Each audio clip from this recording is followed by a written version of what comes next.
No one knew where Chidi, the new Suya seller, came from, but customers swore his meat tasted unnaturally delicious.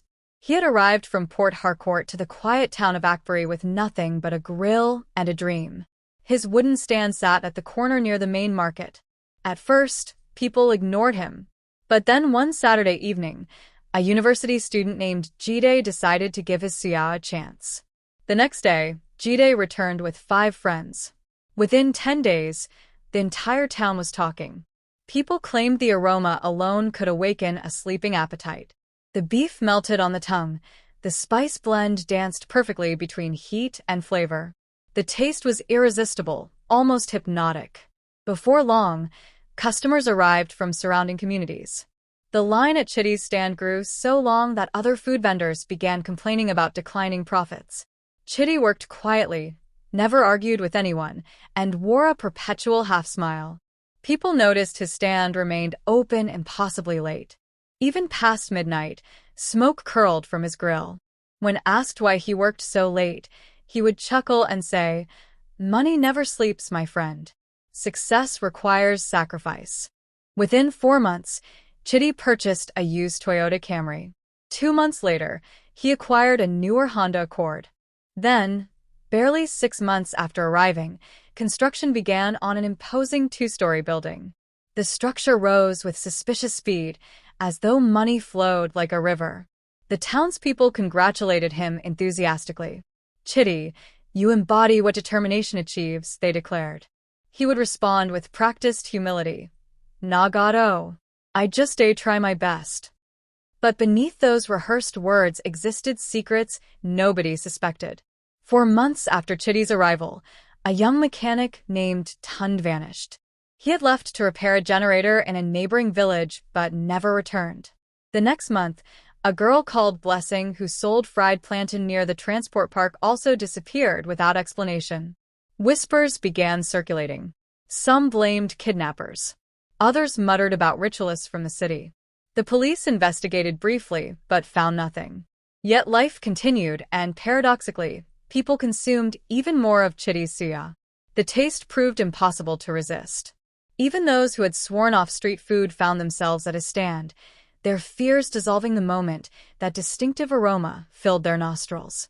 At night, some neighbors reported hearing strange sounds from his compound, something like liquid bubbling, accompanied by low chanting in an unfamiliar language.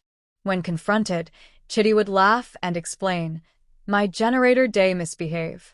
Plus my blender dawn spoil."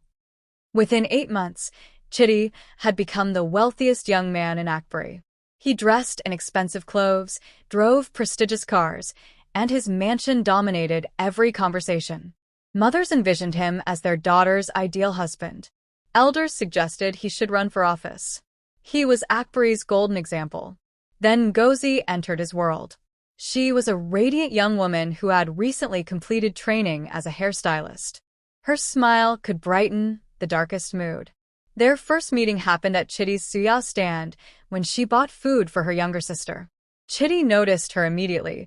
Something about her felt pure, untainted. From that evening, he began showing special interest, offering free Suya, visiting her salon, directing clients to her business. Their relationship developed rapidly. Ngozi fell completely in love with him. She admired his confidence, his generosity, the way he smelled of grilled meat and exotic spices. But Chidi maintained careful boundaries. He never permitted her to visit his house without explicit invitation. "My place stay far, baby. Make we meet for neutral ground," he would say. Or, "The mansion never finished completely." These excuses persisted even after everyone knew he had moved in. As their love grew, Ngozi became curious about his refusal to let her enter his kitchen. Whenever she asked about his secret marinade, he would deflect. "That one not ancient family recipe, oh. I fit marry you first before I reveal am." He guarded a small amber bottle containing thick crimson liquid, as though it held his very soul. Nobody touched that bottle. Not his helpers. Not his suppliers. Certainly not his girlfriend. But things started to change. Every 90 days, another young person vanished from Akperi. The pattern became impossible to dismiss. Market women whispered, Church members prayed against evil forces.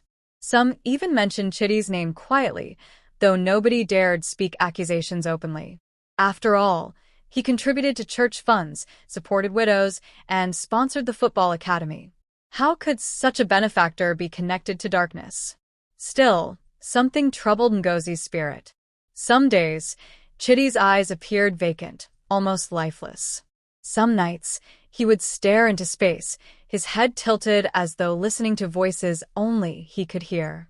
One evening after dinner, she confronted him. "Chidi, where you day get all this meat? I never see you go market, but your supply never finish. Where'd be your secret?" He laughed, but the sound carried no warmth.